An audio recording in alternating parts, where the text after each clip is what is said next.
name the school whatever they wanted.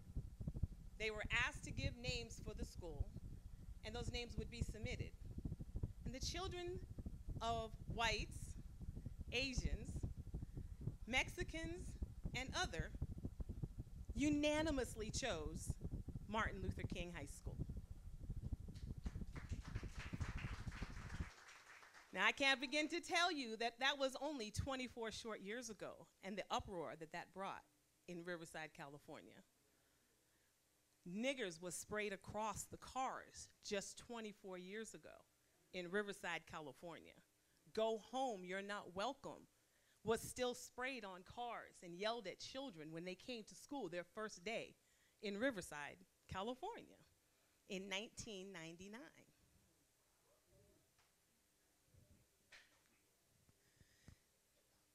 Why is it that children of whites, Asians, Mexicans, and other would choose a name of a man that doesn't represent them?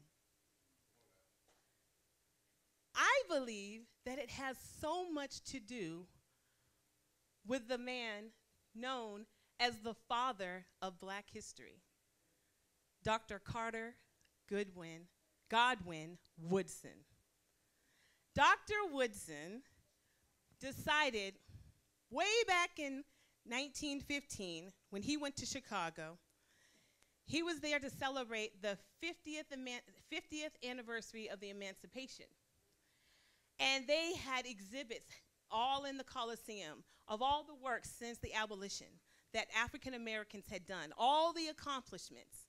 Because Dr. Woodson saw a problem that existed in our schools and with our children and among our people, that we were not represented, that our children were not being taught the history of their people. They didn't know their people. They didn't know the accomplishments of their people. They didn't know who they were.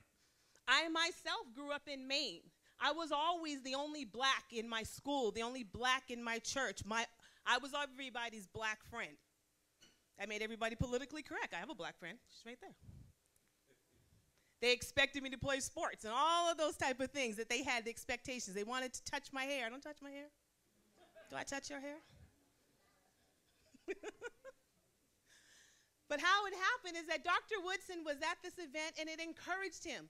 Dr. Woodson had already been in Chicago and he'd received not one but 2 degrees from the University of Chicago.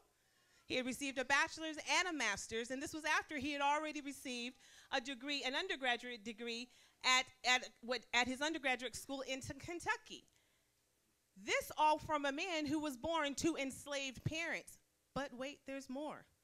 He is still to this day the only man that holds a master's degree, second master's degree after W.E.B. Du Bois, but he's the only one that holds one of previously enslaved parents. The only one in the United States. Dr. Woodson saw a problem and said, we have to solve it. Dr. King was asked one day, what is it about the Black man? What is it about the Negro? They won't quit, even in the face of adversity. When these tough things are tough, no matter what we do, they won't quit. Well, I believe it's because of the tenacity of people a lot like Dr. Woodson. Because I'm not going to come from the thighs of my mother and end up under the larvae of worms and you don't know that I was ever here. I will make a statement as a Black woman, as a Black man, that I was here. And Dr. Woodson realized that if we don't tell our story correctly, then who will? So he mobilized his fraternity, Omega Psi Phi. Any Q dogs in the house? No? No? Omega Psi Phi. He mobilized his fraternity and said, we're going to solve this problem. And at that time, they put together the Association for the Study of Negro Life, ASNLH. They put together the Association of the Study of Negro Life, and they accumulated all the works of African Americans so that these things could be taught in our schools and that these things could be taught in our homes. Like we were teaching the Bible to our children, teach them about their history, let them know who they are. So he went forth and he mobilized the ASNLH through his fraternity, and in 1924, they brought about Negro History and Literature Week. In 1926, excuse me. Negro History and Literature Week. But it wasn't enough. It wasn't enough. People were asking for more. The material wasn't enough. It wasn't coming fast enough. They needed to know more. They wanted to know more.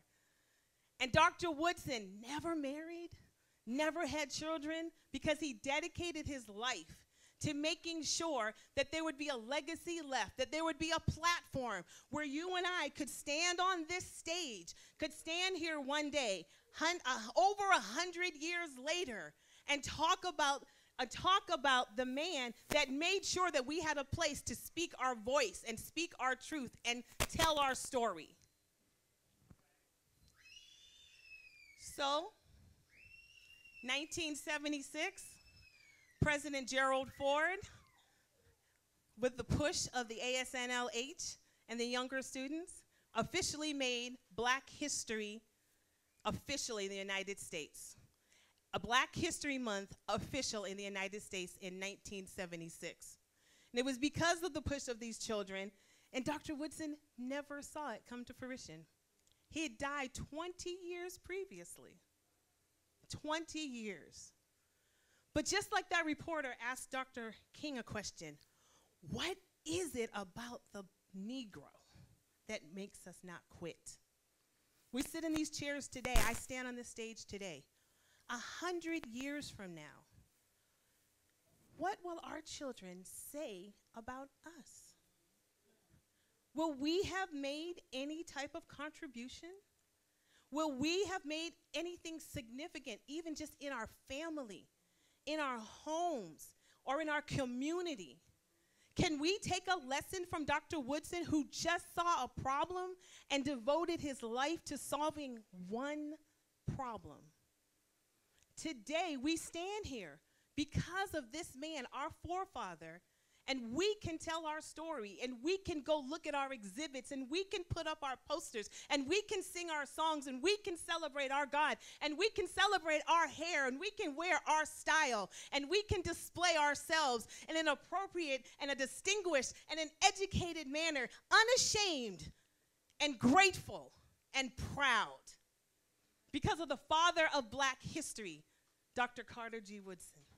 So as you listen to the rest of this program and you learn of the others that have come along and what their stories were, remember that the platform was made because one man saw a problem and solved it.